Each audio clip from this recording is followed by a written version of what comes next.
This is how fast things are changing. This is the information age. If you're operating by old ideas, you're obsolete. You begin the game by, identifying your dream. I think that's really where it all starts. In today's economy and where we are today, it's not just a dream. It's more of a necessity. You've got to identify how you're going to survive more than how you're going to just, get something out there that you want. Here I am in New York City, financial capital of the world, surrounded by millions of people, most of whom will spend their entire lives working hard for money, but will have very little to show for it at the end of their life. How many people are pissed off? I hate being told what to do. You have to fail fast. No one can steal my dream. You can count on the government destroying the dollar. All currencies have eventually gone to zero.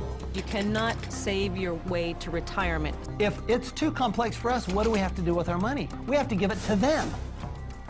It was pure hopelessness. It was just 100% survival. Somebody's buying it. The public isn't buying it yet, but somebody is. How bad do you want it? That's the question. It's time to acquire. An unfair advantage. What is an unfair advantage? What you're about to learn may just change your life.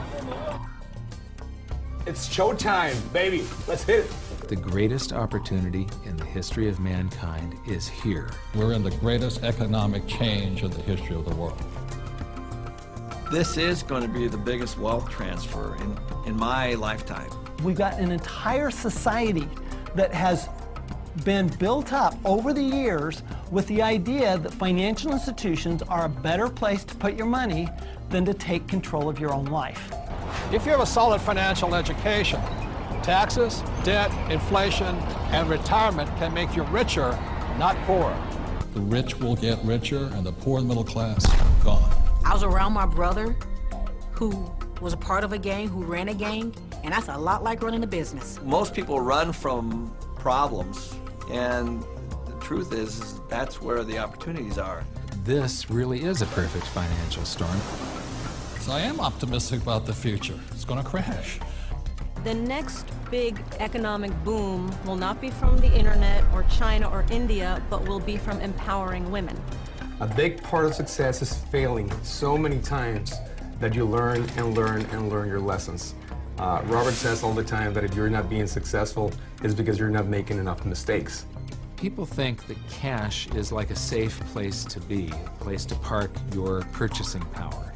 And I think cash is the worst investment that you can have. And if you follow an economist, you're in trouble. Okay, you want to have barely enough income to survive if you're lucky. Go do 401ks, go do mutual funds, be my guest. This is the best time to talk about this because people have had a shift of context with this economy. To change your financial life often involves changing your mindset. It really is where it starts, is the attitude, it's the mindset, it's the decision that you're going to, take responsibility for your own financial life. Knowledge is money. Show business.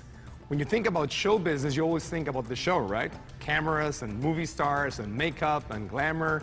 But you never think about the business side of it because we don't have financial education. And I didn't learn that until 20 years down the road in my career. And now, I'm not only an expert in the show part of it, but I'm becoming an expert on the business side of it. Business is about production. We can produce our way out of any problem. I was probably age 8 when I started thinking about millions.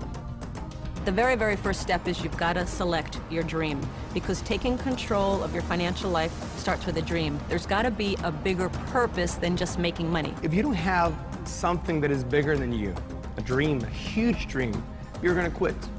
Your friends and who you hang out with, whether you're a child or whether you're an adult, will dictate your destiny and your future.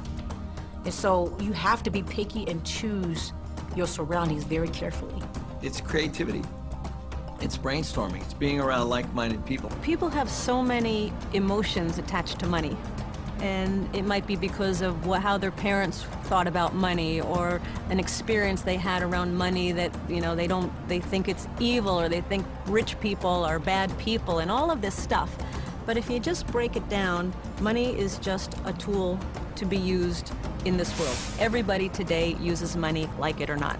The absolutely fastest way to put money in your pocket is to reduce your taxes. Gold and silver have been the safe haven asset for every second of the last 5,000 years. My real estate that we own, you know, through depreciation wipes out most of our taxable income, you know. It just makes so much sense to me, you know, and it's so much easier. I went to war to fight for capitalism. I fought for the freedom for a person like me who had nothing to work hard, to use my brains, and to build a better life for myself and many other people. The problem isn't capitalism. The problem is laziness. People who expect something for nothing. The problem is greed. People who take more than they give.